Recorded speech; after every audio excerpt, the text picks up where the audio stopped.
Jésus-Christ, mon Seigneur, le seul chemin vers mon Dieu. Jésus-Christ, mon Seigneur, il a lavé mes péchés. Jésus-Christ, mon Seigneur, l'obscurité s'est effondrée. Jésus-Christ, mon Seigneur, roi de rois, je le proclame. Jésus est Christ.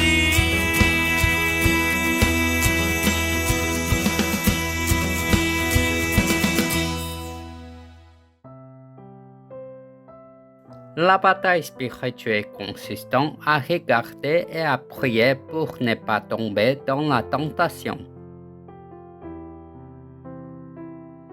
Alors, il s'est mis à faire des imprécations et à jurer. « Je ne connais pas cet homme. » Aussitôt, le coq chanta. Et Pierre se souvint de la parole que Jésus avait dite. « Avant que le coq chante, tu me renieras 3 fois. » Et étant sorti, il pleura amèrement. Matthieu chapitre 26, versets 74 à 75.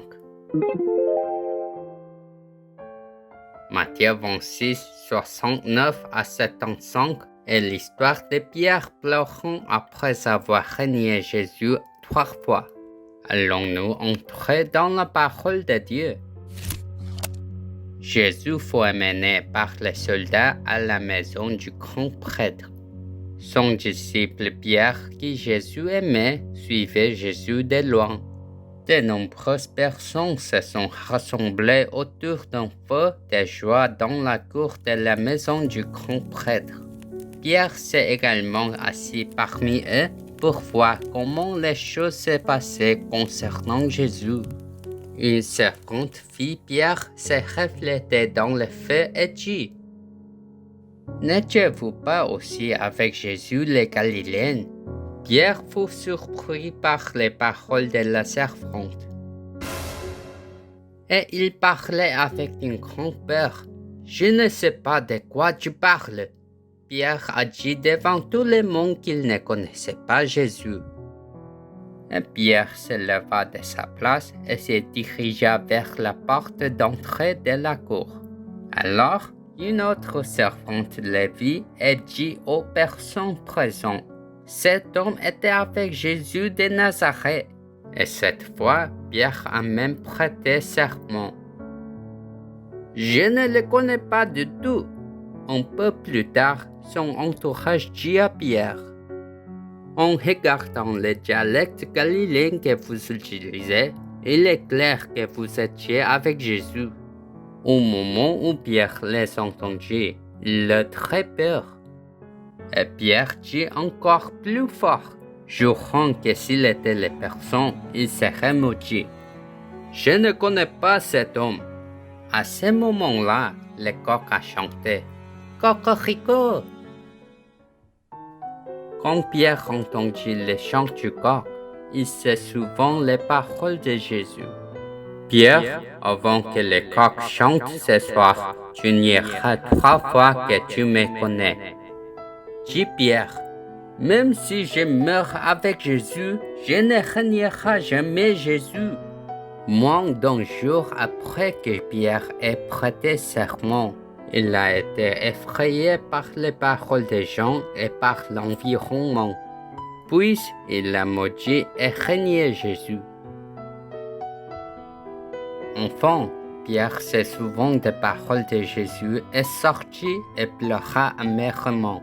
Jésus mort sur la croix et ressuscité, rendit visite à Pierre, désespéré et découragé.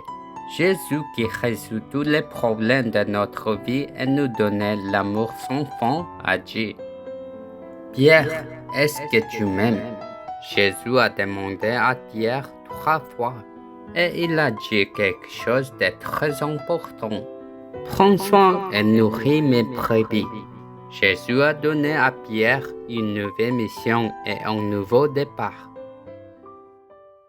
Face à une situation effrayante, Pourquoi Pierre a-t-il dit qu'il ne connaissait pas Jésus? Pierre ne se souvenait pas des paroles spirituelles de Dieu dans son esprit et ne les mettait pas dans son cœur. Il n'a pas fait la bataille spirituelle consistant à briser l'ancien moi de Genèse 3 et son environnement effrayant qui ne lui rappelle que des paroles négatives et des cicatrices passées au nom du Christ. Enfin, il faisait la mission de Satan et il rencontra le destin qui le fait pleurer. Jésus savait déjà que Pierre le reniera et parlait clairement. Avant que le coq chante ce soir, tu me renieras 3 fois. Alors, regardez et priez pour ne pas tomber dans la tentation.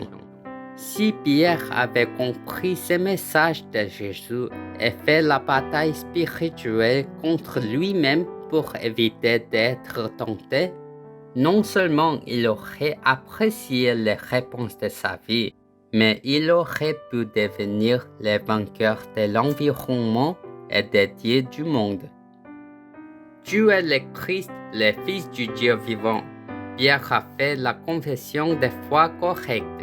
Cependant, il n'a pas fait la bataille spirituelle pour libérer son cerveau lié par Satan de Genèse 3, qui seulement souvenait des paroles négatives et des cicatrices passées au nom de Jésus-Christ de Genèse 3:15.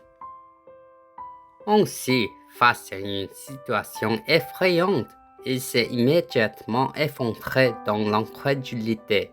Même aujourd'hui, le Dieu de ce monde, Satan le diable, qui vole nos cœurs, nous tuer et nous détruisent, continue de tromper les enfants de Dieu en créant des situations dans lesquelles ils n'ont d'autre choix que d'avoir peur.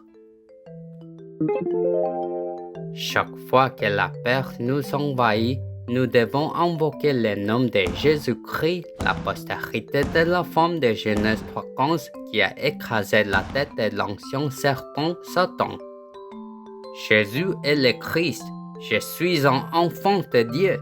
Tous les problèmes sont finis. Satan va-t'en, rempli du Saint-Esprit, évangélisation mondiale, jusqu'aux extrémités de la terre. Je serai son témoin. Les promesses de Dieu consignées dans la Bible sont faites uniquement au nom de Jésus-Christ.